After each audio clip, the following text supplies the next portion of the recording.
என்னை பெருந்தலைவர் தென்னாட்டு காந்தி படிக்காத மேதை கண்மதியில கல்வி கண்டிருந்தவர் என பல பெயர்களால் அழைப்பார்கள்.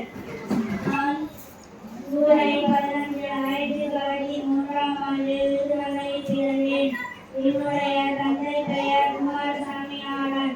தாயார் சிவகாமி அம்மை. என்னுடைய இயற்பெயர் காமாட்சி. நான் என்னுடைய 14 வயதில் காங்கிரஸில் இணைந்தேன். நான் 1953ஆம் ஆண்டு முதன்முறையாக தமிழக முதல்வராக பதவியேற்றேன். நான் முதல்வராக ஆனவுடன் 6000 பள்ளிகளை திறந்தேன். மதிய உணவு திட்டத்தை அறிமுகம் செய்தேன்.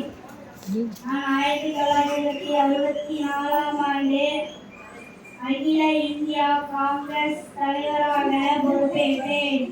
கல்வி மட்டுமே அழியாத செல்வம். இதை அனைவரும் பெற வேண்டும் என்பதே என் ஆசை. அனைவருக்கும் நன்றி.